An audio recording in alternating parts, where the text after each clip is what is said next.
Hi, I hope you like that cinematic showcase. Usually mine are like dark and moody and a bit more dramatic, but it was nice to do a light and airy and fun B-roll, so I hope you like that. Now today we were talking about Chai's latest expansion, High Tea. Now first I do want to give a comprehensive review of the base game, and then we'll talk about the expansion as it comes up. Now first off, this is not a sponsored video, but I did get the deluxe copy and the expansion for free thanks to Dan and Connie from Steeped Games. But regardless of sponsor or not, these are still my genuine, honest opinions about what I'm reviewing. Now secondly, at the time of this upload, I am having a 2K Instagram follower giveaway that has been going insane, so I'll leave my Instagram details right here and in the description below. Make sure you join in because the contest does end on Tuesday, June 23rd, 2020 at 8 p.m. Pacific Standard Time. So make sure you check that out because I am giving away 2 copies of the Deluxe Chai.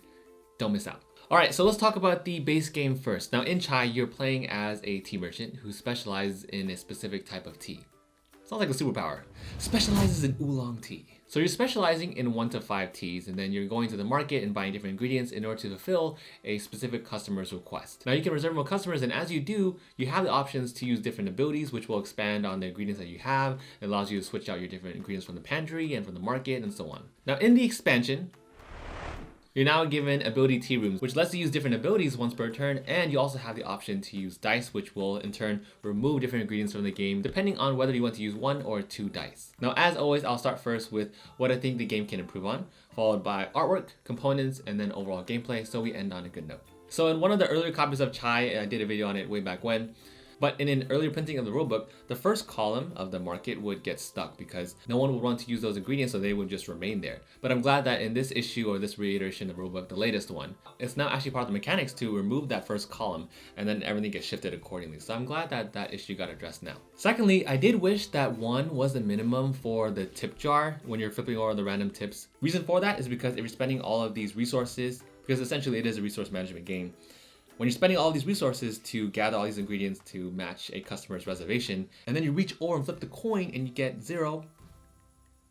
But then the next player goes, turns in a 2 ingredient card, and then they score 3 coins from the tip jar. It's like, hold on. There's just a little something daunting about getting an award that is just 0 rather than 1. So I think that is one minor change I think would definitely improve the game. Other than that, it's hard to nitpick Chai because Chai overall is a great, wonderful, family fun, lighthearted game. It's probably one of the most thematic games that I've ever played. Let's talk about the artwork. It's very unique. I think the cards are my favorite actually because there's so much variety in all the characters that are portrayed. I think also that's very cool and it's a very inspiring nod to see that this game and tea in general is something that is to be enjoyed by everyone. So I really like how inclusive that was and I really appreciated that. On top of that, my favorite card in the game actually was Uncle Iroh. It took me a second not to realize who it was, but to really take in the fact that he was in Chai. And it fits perfectly because obviously he was all about tea. So I think that was such a cool find. And I just did a video on that game, so I think it was such a cool find for me to see that Uncle Iroh was in Chai. Components next. Clearly, this is a beautiful game. Literally, everyone raves about how good this game looks. And you can see for yourself by looking at all the components that I've shown you. And from some of the photos I've taken, the components are stunning. From the tea tokens to the teacups that hold your ingredients. Even the thermometer is a round marker. How nicely woven is that? End game is the thermometer increasing in temperature and it gets hotter and hotter for you to make tea. Like, come on. And then the metal coins and visiting the pantry and turning all these ingredients really makes you feel like a tea merchant. So I really love how immersive and thematic that part of the game is. One tiny little thing that would have really thrown me over the edge was I thought it would have been really cool if they had little miniature milk tokens and like sugar cubes. I thought that would have been really nice. But obviously who knows what the cost would have been to manufacture 5 different unique miniatures, tokens, ingredient miniatures.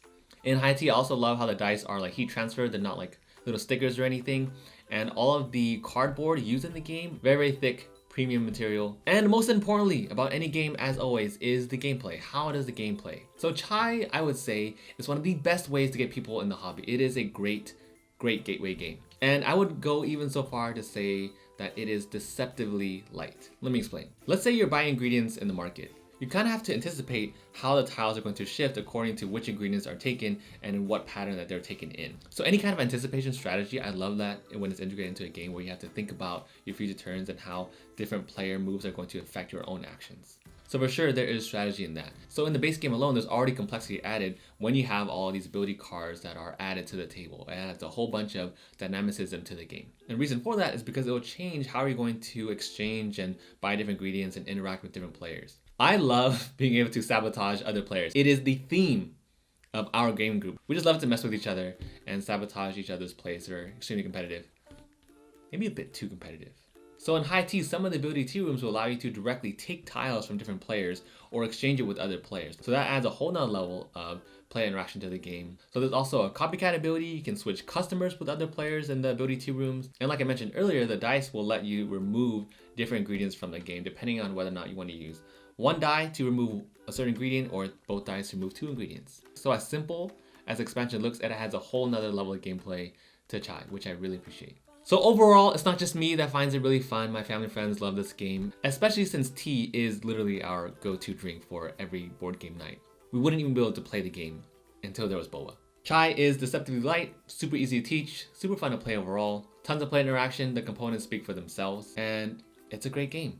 Now again, make sure you check out my Instagram if you don't want to miss out on the giveaway for both the photo contest and for the general contest overall. So I hope you found the review helpful and insightful and that you enjoyed the cinematic showcase at the beginning.